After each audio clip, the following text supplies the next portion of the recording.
Hi friends, welcome to our channel. Friends, ఈ వీడియోలో bank of బరోడాలో పర్సనల్ లోన్కి ఎలా అప్లై చేసుకోవాలో కంప్లీట్ డీటెయిల్స్ అయితే తెలుసుకుందాము. ఇందులో మీకు అకౌంట్ ఉన్నా లేకపోయినా సరే మీరు ఇందులో పర్సనల్ లోన్కి అయితే అప్లై చేసుకోవచ్చు. దీనికి సంబంధించి కంప్లీట్ డీటెయిల్స్ ఈ వీడియోలో చెప్తాను. వీడియోని ఎక్కడ స్కిప్ చేయకుండా చివరి వరకు చూడండి. ఫ్రెండ్స్, బ్యాంక్ ఆఫ్ బరోడాలో ఫస్ట్ పర్సనల్ లోన్కి అప్లై చేసుకోవాలి అనుకున్నట్లయితే దీనికి సంబంధించి వెబ్సైట్ లింక్ అనేది కింద డిస్క్రిప్షన్లో ఇచ్చిన ఆ లింక్ని క్లిక్ చేస్తే డైరెక్ట్గా పేజ్ అనేది మీకు ఈ విధంగా ఓపెన్ అవుతుంది. ఇక్కడ మీరు దీనికి సంబంధించి డీటెయిల్స్ చూసినట్లయితే bank of Baroda digital personal loan అనేసి మీకు ఈ విధంగా కనిపిస్తుంటుంది. ఇది మీకు 100% పేపర్లెస్ ప్రాసెస్. ఇన్స్టెంట్ గా మీకు అమౌంట్ అనేది మీ బ్యాంక్ అకౌంట్ లోకి అయితే క్రెడిట్ అయితే కావడం జరుగుతుంది. ఇక్కడ దీనికి సంబంధించి నో ప్రీపేమెంట్ కి సంబంధించి ఛార్జెస్ కానీ తర్వాత మీకు అట్రాక్టివ్ ఇంట్రెస్ట్ రేట్స్ అయితే ఉంటాయి. ఇక్కడ దీనికి సంబంధించి డీటెయిల్స్ అన్ని కూడా మీరు ఇట్లా చెక్ చేసుకోవచ్చు. ఇక్కడ దీనికి సంబంధించి మీరు అప్లై చేసుకోవాలి అనుకున్నట్టయితే మీకు ఇక్కడ అప్లై ఆన్లైన్ అని కనిపిస్తుంది. అప్లై ఆన్లైన్ అనే ఆప్షన్ మీద క్లిక్ చేసి దీనికి సంబంధించి అప్లికేషన్ అనేది ఈ విధంగా అయితే ఓపెన్ కావడం జరుగుతుంది. ఇక్కడ మీరు చూసినట్టయితే బేసిక్ డీటెయిల్స్ ద్వారా మీరు ఇందులో పర్సనల్ లోన్ అయితే అప్లై చేసుకోవచ్చు. ఇక్కడ ఇందులో 2 టైప్స్ ఆఫ్ లోన్స్ అయితే ఉన్నాయి. ప్రీ అప్రూవ్డ్ పర్సనల్ లోన్స్ అయితే ఉన్నాయి, లేకపోతే డైరెక్ట్ డిజిటల్ లోన్స్ అయితే ఉంటాయి. ఇక్కడ మీకు దీనికి సంబంధించి అమౌంట్ అనేది 50,000 నుంచి 10 lakh వరకు తీసుకోవచ్చు. ఇంట్రెస్ట్ రేట్స్ అనేది 12% అయితే ఉంటుంది. రీపేమెంట్ డీటెయిల్స్ 12 months నుంచి 60 months రేట్, ఇట్లా మీకు దీనికి సంబంధించి బేసిక్ డీటెయిల్స్ అన్నీ ఉంటాయి. ఈ డీటెయిల్స్ అన్ని చెక్ చేసుకోండి. ఇందులో మీరు పర్సనల్ లోన్కి అప్లై చేసుకోవాలి అనుకున్నట్లయితే మీకు బ్యాంక్ ఆఫ్ బరోడాలో అకౌంట్ ఉన్నా సరే లేకపోయినా సరే మీరు పర్సనల్ లోన్కి అయితే అప్లై చేసుకోవచ్చు. ఒకవేళ ఉన్న వాళ్ళకైతే మీకు ప్రీ అప్రూవ్డ్ ఆఫర్ అంటే ఈజీగా లోన్ వస్తుంది. ఒకవేళ లేని వాళ్ళకి సిబిల్ స్కోర్ బేస్ మీద అయితే వీళ్ళు పర్సనల్ లోన్ అయితే ప్రొవైడ్ చేస్తారు. ఇక్కడ దీనికి సంబంధించి మీకు ఇక్కడ ప్రొసీడ్ అని కనిపిస్తుంది. ప్రొసీడ్ అనే ఆప్షన్ మీద క్లిక్ చేయండి. ప్రొసీడ్ మీద క్లిక్ చేసిన తర్వాత నెక్స్ట్ మీకు ఈ విధంగా అయితే ఓపెన్ కావడం జరుగుతుంది. ఇక్కడ మీరు మీ మొబైల్ నెంబర్ అనేది ఎంటర్ చేయండి. మొబైల్ నెంబర్ అనేది ఎంటర్ చేసిన తర్వాత మీరు ఎంటర్ చేసిన మొబైల్ నెంబర్కి ఓటీపీ వస్తుంది. ఆ ఓటీపీ అనేది ఇక్కడ ఎంటర్ చేసి సబ్మిట్ ఓటీపీ అని కనిపిస్తుంది. సబ్మిట్ ఓటీపీ మీద క్లిక్ చేయండి. సబ్మిట్ ఓటీపీ మీద క్లిక్ చేసిన తర్వాత ఇప్పుడు మనం డిజిటల్ పర్సనల్ లోన్కి అప్లై చేస్తున్నాం కాబట్టి ఇక్కడ మీరు దీనికి సంబంధించి కొన్ని బేసిక్ డీటెయిల్స్ అయితే ఎంటర్ చేయాల్సి ఉంటుంది. ఇక్కడ account holder of bank of Baroda అంటే మీకు ఆల్రెడీ అకౌంట్ ఉందా అని అడుగుతుంది. ఒకవేళ మీకు బ్యాంక్ ఆఫ్ బరోడాలో అకౌంట్ ఉన్న వాళ్ళు ఇక్కడ ఎస్ అనే ఆప్షన్ సెలెక్ట్ చేసుకోవాలి. ఒకవేళ అకౌంట్ లేని వాళ్ళు ఇక్కడ నో అనే ఆప్షన్ సెలెక్ట్ చేసుకోండి. ఇప్పుడు బ్యాంక్ ఆఫ్ బరోడాలో అకౌంట్ ఉన్న వాళ్ళైతే ఇక్కడ మీరు ఎస్ అనే ఆప్షన్ క్లిక్ చేయండి. అకౌంట్ లేని వాళ్ళు ఇక్కడ నో ఆప్షన్ మీద క్లిక్ చేయండి. ఒకవేళ మీకు అకౌంట్ ఉండి మీరు ఎస్ అనే ఆప్షన్ మీద క్లిక్ చేస్తే మీ అకౌంట్ నెంబరు లేకపోతే సిప్ ఐడి అని ఉంటుంది కదా, ఈ డీటెయిల్స్ అయితే ఎంటర్ చేయాలి. ఇప్పుడు నేను లోన్కి అప్లై చేస్తున్న పర్సన్కి బ్యాంక్ ఆఫ్ బరోడాలో అకౌంట్ లేదు కాబట్టి నేను ఇక్కడ నో ఆప్షన్ మీద అయితే క్లిక్ చేస్తున్నాను. నో ఆప్షన్ మీద క్లిక్ చేసిన తర్వాత ఇక్కడ మనకు సెలెక్ట్ వాల్యూ అనేసి కనిపిస్తుంది కదా, ఇక్కడ మీరు ఆధార్ కార్డ్ అనేది డిఫాల్ట్ గా అయితే ఉంటుంది. ఒకవేళ ఇక్కడ అకౌంట్ ఉన్న వాళ్ళకి అకౌంట్ నెంబర్ డీటెయిల్స్ అలాంటి డీటెయిల్స్ అయితే అడుగుతుంది. ఇక్కడ నో అంటే అకౌంట్ లేదని సెలెక్ట్ చేసుకున్నా కాబట్టి ఇక్కడ మీకు ఆధార్ కార్డ్ అయితే డిఫాల్ట్ గా ఉంటుంది. ఇక్కడ మీరు మీ ఆధార్ కార్డు నెంబర్ అనేది ఎంటర్ చేయండి. ఎంటర్ చేసిన తర్వాత మీ ఆధార్ కార్డుకి లింక్ అయిన మొబైల్ నెంబర్కి ఓటీపీ వస్తుంది. ఆ ఓటీపీ అనేది ఇక్కడ ఎంటర్ చేయాలి. ఇప్పుడు నేను ఇక్కడ ఎంటర్ చేసినటువంటి ఆధార్ కార్డుకి ఓటీపీ వచ్చింది. ఆ ఓటీపీ అనేది ఇక్కడ ఎంటర్ చేసి ఆ ఓటీపీ వెరిఫై అయిన తర్వాత ఇక్కడ బాక్స్ కనిపిస్తుంది కదా, బాక్స్ టిక్ మార్క్ అనేది చేసిన తర్వాత ఇక్కడ సబ్మిట్ ఓటీపీ అని కనిపిస్తుంది. సబ్మిట్ ఓటీపీ ఆప్షన్ మీద క్లిక్ చేయాలి. సబ్మిట్ ఓటీపీ మీద క్లిక్ చేసిన తర్వాత నెక్స్ట్ స్టెప్ అనేది మనకి ఈ విధంగా అయితే ఓపెన్ కావడం జరుగుతుంది. ఇక్కడ మనకు రిక్వైర్ లోన్ అమౌంట్ అనేది మీకు ఈ విధంగా అయితే కనిపిస్తూ ఉంటుంది. ఇక్కడ మీకు మినిమం మీరు 50,000 నుంచి 10 lakhs వరకు ఇందులో లోన్ అనేది తీసుకునేదానికి అయితే అవకాశం ఉంటుంది. ఇక్కడ మీకు ఎంత లోన్ రిక్వైర్మెంట్ ఉందో అంత అమౌంట్ అనేది మీరు ఇక్కడ కనిపిస్తున్న యారో మార్క్ ఇట్లా స్వైప్ చేసి మీరు అమౌంట్ సెలెక్ట్ చేసుకోవచ్చు. ఒకవేళ లేదనుకోండి ఇక్కడ డైరెక్ట్ గా మీరు ఎంత కావాలంటే మీరు అంతా టైప్ చేసుకోవచ్చు.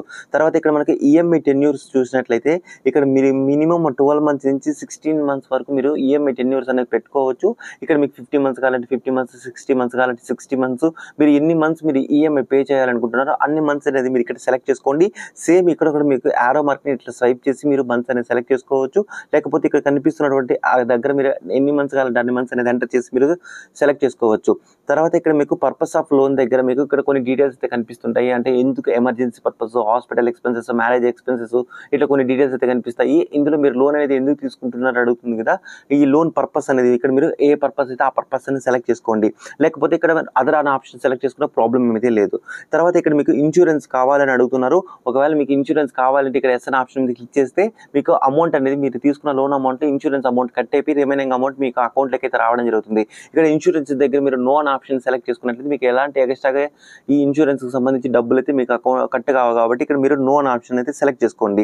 ఇవన్నీ డీటెయిల్స్ సెలెక్ట్ చేసుకున్న తర్వాత ఇక్కడ 2 బాక్సులు అయితే కనిపిస్తుంది. 2 బాక్సులు టిక్ మార్క్ అనేది చేయండి. 2 బాక్సులు టిక్ మార్క్ అనేది చేసిన తర్వాత కింద మీకు ప్రొసీడ్ అని కనిపిస్తుంది. ప్రొసీడ్ అనే ఆప్షన్ మీద క్లిక్ చేయండి.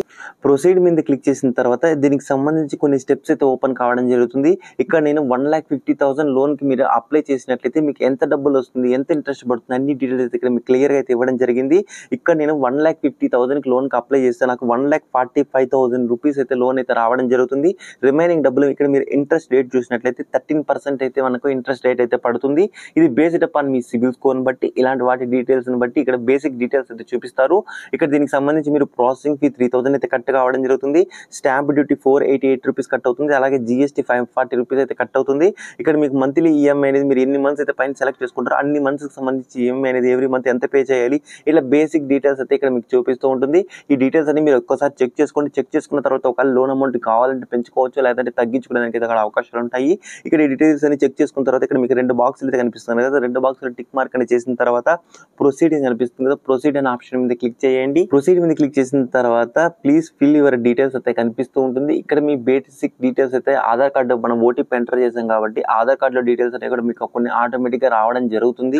ఇక్కడ మీ ఫుల్ నేమ్ ఏంటి, తర్వాత మీ జెండర్ ఏంటి, మీ డేట్ ఆఫ్ బర్త్ ఏంటి, ఇట్లా మీరు మ్యారిటల్ స్టేటస్ ఏంటి, ఇట్లా దీనికి సంబంధించి డీటెయిల్స్ అన్ని వస్తాయి. ఒకసారి డీటెయిల్స్ అన్ని చెక్ చేసుకోండి. చెక్ చేసుకున్న తర్వాత ఇక్కడ మీ పాన్ కార్డ్ నెంబర్ అనేది ఎంటర్ చేయమంటారు. ఇక్కడ మీ పాన్ కార్డ్ నెంబర్ అనేది మీరు ఎంటర్ చేయండి. జాబ్ టైప్ అనేది సెలెక్ట్ చేసుకోమంటారు, అంటే మీరు శాలరీ పర్సన్, సెల్ఫ్ ఎంప్లాయ్ అనేది సెలెక్ట్ చేసుకోవాలి. ఇక్కడ మీరు పాన్ కార్డ్ నెంబర్ అనేది ఎంటర్ చేసిన తర్వాత జాబ్ టైప్ అనే ఆప్షన్ మీద ఇక్కడ యారో మార్క్ కనిపిస్తుంది కదా, ఈ యారో మార్క్ మీద క్లిక్ చేయండి. యారో మార్క్ మీద క్లిక్ చేసిన తర్వాత నాన్ శాలరీడ్, శాలరీడ్ అని కనిపిస్తుంటుంది. ఒకవేళ మీరు జాబ్ చేస్తున్నట్లయితే ఇక్కడ శాలరీ పర్సన్ సెలెక్ట్ చేసుకోండి. ఒకవేళ మీరు జాబ్ చేయకుండా ఉన్నట్లయితే అంటే మీరు సెల్ఫ్ ఎంప్లాయిడ్ కానీ అన్ఎంప్లాయిడ్ తర్వాత హౌస్ వైఫ్స్ ఇలా ఎవరైతే ఉంటారో వాళ్ళందరూ కూడా ఇక్కడ నాన్ శాలరీ అనే ఆప్షన్ సెలెక్ట్ చేసుకోండి. ఒకవేళ మీరు ఇక్కడ శాలరీ సెలెక్ట్ చేసుకున్నట్లయితే మీరు ఎక్కడ జాబ్ చేస్తున్నారు, మీకు మంత్లీ శాలరీ ఎంత వస్తుంది, మీకు అకౌంట్లోకి వస్తుందా, క్యాష్ వస్తుందా, ఇట్లా జాబ్ పర్సన్కి సంబంధించి రిలేటెడ్ డీటెయిల్స్ అన్ని అడుగుతుంది. మీ ఆఫీస్ ఏంటి, మీరు ఏ ఆఫీస్లో వర్క్ చేస్తున్న ఇట్లా డీటెయిల్స్ అయితే అడుగుతుంది. ఒకవేళ ఇక్కడ మీరు నాన్ శాలరీ సెలెక్ట్ చేసుకున్నట్లయితే ఒకవేళ మీరు బిజినెస్ చేసే వాళ్ళైతే మీరు ఏం బిజినెస్ చేస్తున్నారు, మంత్లీ టర్న్ ఓవర్ ఎంత ఉంటుంది, ఇట్లా దీనికి సంబంధించి బేసిక్ డీటెయిల్స్ అయితే అడుగుతుంది.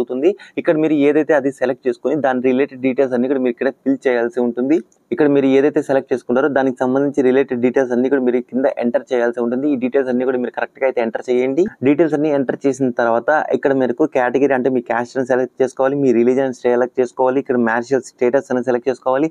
తర్వాత ఇక్కడ మీరు మీ ఫాదర్ నేమ్ అనేది ఎంటర్ చేయాలి. కొంచెం ఇవన్నీ డీటెయిల్స్ ఎంటర్ చేసి కొంచెం పైకి స్క్రోల్ చేయండి. ఇక్కడ మీకు కొంచెం పైకి స్క్రోల్ చేసిన తర్వాత మీ ఆధార్ కార్డులో పర్మనెంట్ అడ్రస్ అయితే ఆటోమేటిక్గా రావడం జరుగుతుంది. మీరు ప్రస్తుతం పర్మనెంట్ అడ్రస్ లోనే ప్రజెంట్ కూడా ఉంటున్నారా అని అడుగుతుంది. ఇక్కడ ప్రజెంట్ అడ్రస్, రెసిడెన్షియల్ అడ్రస్ అనేది పైన ఆధార్ కార్డులో ఉన్న అడ్రస్ ఈ 2 అడ్రస్లు ఒకే చోట ఉన్నట్లయితే ఇక్కడ మీరు బాక్స్ టిక్ మార్క్ చేస్తే పైన ఏ అడ్రస్ అయితే ఉంటుందో ఆ అడ్రస్ అనేది ఆటోమేటిక్గా రావడం జరుగుతుంది. ఒకవేళ మీరు ఆధార్ కార్డులో ఉన్న అడ్రస్ తర్వాత ప్రస్తుతం ఉంటున్నటువంటి ప్రజెంట్ ఉంటున్నటువంటి అడ్రస్ డిఫరెంట్ అయితే మీరు ఏ అడ్రస్లో అయితే ఉంటున్నారో ఆ అడ్రస్ స్ట్రీట్ ఏంటి, అడ్రస్ లైన్ ఏంటి, పిన్ కోడ్, సిటీ ఇట్లా దీనికి సంబంధించి మీరు ఇప్పుడు ప్రజెంట్ ఎక్కడైతే ఉంటున్నారో ఆ డీటెయిల్స్ అన్ని కూడా మీరు ఇక్కడ ఎంటర్ చేయాలి. డీటెయిల్స్ అన్ని ఎంటర్ చేసిన తర్వాత కొంచెం పైకి స్క్రోల్ చేస్తే ప్రిఫర్డ్ బ్రాంచ్ అనేది కనిపిస్తూ ఉంటుంది. ఇక్కడ మీకు ఏ బ్రాంచ్ కావాలంటే మీ నియరెస్ట్ ఏదైతే బ్యాంక్ ఆఫ్ బరోడా బ్రాంచెస్ ఉంటాయో మీరు ఆ బ్రాంచ్ అనేది ఇక్కడ సెలెక్ట్ చేసుకోవాల్సి ఉంటుంది. ఒకవేళ మీరు విలేజ్లో కానీ మండలాల్లో ఉన్న వాళ్ళైతే కన్నా మీ నియరెస్ట్ సిటీలో అయితే మీకు బ్యాంక్ ఆఫ్ బరోడా అయితే కనిపిస్తుంది కదా, మీరు ఆ బ్యాంక్ ఆఫ్ బరోడా అనేది సెలెక్ట్ చేసుకోవాలి. ఒకవేళ మీరు సిటీలో ఉంటే మీ సిటీలో ఎక్కడ ఎన్ని బ్రాంచెస్ ఉన్నాయి, ఒకవేళ ఇప్పుడు మళ్ళీ ఒకే సిటీలో మీకు చాలా బ్రాంచెస్ ఉంటే మీ నియరెస్ట్ బ్రాంచ్ ఏదైతే ఉంటుందో ఆ బ్రాంచ్ అనేది ఇక్కడ మీరు సెలెక్ట్ చేసుకోండి. సెలెక్ట్ చేసుకున్న తర్వాత బ్రాంచ్ అడ్రస్ అనేది ఆటోమేటిక్గా రావడం జరుగుతుంది. ఈ అడ్రస్ ఈ డీటెయిల్స్ అన్ని చెక్ చేసుకున్న తర్వాత ఇక్కడ మీకు ప్రొసీడింగ్ అనిపిస్తుంది. ప్రొసీడింగ్ అనే ఆప్షన్ మీద క్లిక్ చేయండి. ప్రొసీడ్ మీద క్లిక్ చేసిన తర్వాత దీనికి సంబంధించి మనకు అగ్రిమెంట్ అయితే రావడం జరుగుతుంది. ఈ అగ్రిమెంట్ అంతా డీటెయిల్స్ ని ఒకసారి క్లియర్గా చూసుకోండి. క్లియర్గా చూసుకున్న తర్వాత ఇక్కడ మీరు అగ్రీన్ ఆప్షన్ మీద క్లిక్ చేయాల్సి ఉంటుంది. ఇక్కడ మీకు అగ్రీన్ ఆప్షన్ కనిపిస్తుంది కదా, ఈ అగ్రీన్ ఆప్షన్ మీద క్లిక్ చేయండి. క్లిక్ చేసిన తర్వాత ఇక్కడ మీరు మీ బ్యాంక్ అకౌంట్ డీటెయిల్స్ అయితే అడుగుతారో, అంటే ఈ లోన్ అమౌంట్ మీకు ఏ బ్యాంక్ అకౌంట్ లోకి రావాలనుకుంటున్నారో మీరు ఆ బ్యాంక్ అకౌంట్ డీటెయిల్స్ అన్ని ఇక్కడ మీరు ఇక్కడ ఎంటర్ చేయండి. ఒకవేళ ఆల్రెడీ మీరు బ్యాంక్ ఆఫ్ బరోడాలో అకౌంట్ ఉన్న వాళ్ళకి డీటెయిల్స్ అయితే ఆటోమేటిక్గా వచ్చేస్తాయి. ఒకవేళ మీకు అకౌంట్ లేదు, మీరు కొత్తగా వేరే బ్యాంక్ అకౌంట్ డీటెయిల్స్ అనేవి పెట్టుకొని మీరు ఇందులో లోన్కి అప్లై చేసుకుంటున్నట్లయితే ఇక్కడ మీరు ఏ బ్యాంక్ అకౌంట్లో మీకు లోన్ అమౌంట్ పడాలనుకుంటున్నారో ఆ బ్యాంక్ అకౌంట్ నేమ్ ఏంటి, ఆ బ్యాంక్ అకౌంట్ నెంబర్ అనేది మీరు ఇక్కడ 2 సార్లు అయితే ఎంటర్ చేయాలి. తర్వాత మీకు ఎన్ని రోజుల నుండి మీ బ్యాంక్ అకౌంట్ ఉన్నది, తర్వాత మీరు సేవింగ్ అకౌంటా, కరెంట్ అకౌంటా, తర్వాత దీనికి సంబంధించి ఈ మ్యాండేట్ డీటెయిల్స్ అయితే మంత్లీ ఈఎంఐ మనకు కట్ అవ్వడానికి మనం ఈ మ్యాండేట్ నెట్ బ్యాంకింగ్ లేదా డెబిట్ కార్డు ద్వారా మనం ఇక్కడ ఈ మ్యాండేట్ అనేది కంప్లీట్ చేయాలి. ఇక్కడ మీరు ఈ డీటెయిల్స్ అన్ని ఇక్కడ మిస్టేక్ లేకుండా ఎంటర్ చేయాలి. ఎందుకంటే మీరు ఈ లోన్ డబ్బులకు మీరు ఎలిజిబుల్ అయ్యి మీకు అమౌంట్ శాంక్షన్ చేసినప్పుడు ఇక్కడ మీరు ఏ బ్యాంక్ అకౌంట్ డీటెయిల్స్ అయితే ఎంటర్ చేస్తారో మీకు ఆ బ్యాంక్ అకౌంట్లోకి అయితే అమౌంట్ అయితే క్రెడిట్ అయితే కావడం జరుగుతుంది.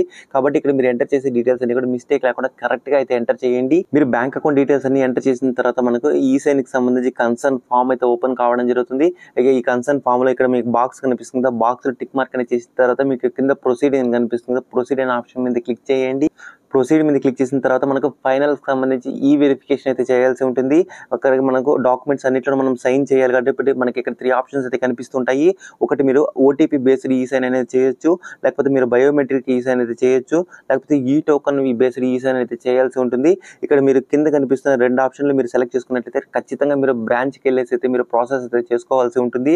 ఇక్కడ మీరు ఓటీపీ బేస్డ్ ఈ సైన్ అనేది క్లిక్ చేసినట్లయితే మీరు బ్రాంచ్కి వెళ్ళకుండా డైరెక్ట్గా మీరు ఈ సైన్ అనేది కంప్లీట్ చేసేసి ఈ లోన్ అమౌంట్ అనేది మీ బ్యాంక్ లెక్క పడేదానికి అయితే అవకాశం ఉంటుంది. కాబట్టి ఇక్కడ మీరు ఈజీగా అవ్వాలి అనుకున్నట్లయితే మీరు ఇక్కడ ఫస్ట్ ఆప్షన్ ఏదైతే ఉందో ఈ సైన్ ఓటీపీ బేస్డ్ ఈ సైన్ కనిపిస్తుందో ఓటీపీ బేస్డ్ ఈ సైన్ ఆప్షన్ మీద క్లిక్ చేయండి. ఓటీపీ బేస్డ్ ఈ సైన్ మీద క్లిక్ చేసిన తర్వాత దీనికి సంబంధించి నెక్స్ట్ వెబ్సైట్ అనేది మనకి ఈ విధంగా ఓపెన్ అవుతుంది. ఇక్కడ బాక్స్ కనిపిస్తుంది. బాక్స్ లో టిక్ మార్క్ అనేది చేసిన తర్వాత ఇక్కడ మీరు మీ ఆధార్ కార్డ్ నెంబర్ అనేది ఎంటర్ చేయండి. ఆధార్ నెంబర్ అనేది ఎంటర్ చేసిన తర్వాత సెండ్ ఓటీపీ ఆప్షన్ మీద క్లిక్ చేస్తే మీరు ఎంటర్ చేసిన ఆధార్ కార్డుకి లింక్ అయిన మొబైల్ నెంబర్కి ఓటీపీ అవుతుంది. ఆ ఓటీపీ అనేది మీరు ఇక్కడ ఎంటర్ చేసి వెరిఫై అని కనిపిస్తుంది. వెరిఫై ఆప్షన్ మీద క్లిక్ చేయాలి. వెరిఫై ఆప్షన్ మీద క్లిక్ చేసిన తర్వాత ఇక్కడ దీనికి సంబంధించి ఫైనల్ ఈ కాంట్రాక్ట్ అగ్రిమెంట్ అయితే రావడం జరుగుతుంది. ఇక్కడ మీరు లోన్కి సంబంధించి మీరు ఎంత లోన్ అమౌంట్ తీసుకుంటున్నారు ఏంటి ఇట్లా అన్ని డీటెయిల్స్ అయితే కాంటాక్ట్ నోట్లు అయితే మీకు కనిపిస్తుంటాయి. ఈ డీటెయిల్స్ అన్ని మీరు ఒకసారి క్లియర్గా చదువుకోండి. క్లియర్గా చదువుకున్న తర్వాత ఇక్కడ మీరు పైకి స్క్రోల్ చేయండి. పైకి స్క్రోల్ చేసిన తర్వాత ఈ కాంటాక్ట్ మొత్తం కూడా ఒక 2-3 పేజెస్ అయితే ఉంటుంది. ఈ డీటెయిల్స్ అన్ని మీరు క్లియర్గా చూసుకున్న తర్వాత ఇక్కడ పైకి కంటిన్యూ అని కనిపిస్తుంది. కంటిన్యూ ఆప్షన్ మీద క్లిక్ చేయండి. కంటిన్యూ మీద క్లిక్ చేసిన వెంటనే మీకు థ్యాంక్ యూ అనేసి మనకి ఈ విధంగా అయితే రావడం జరుగుతుంది.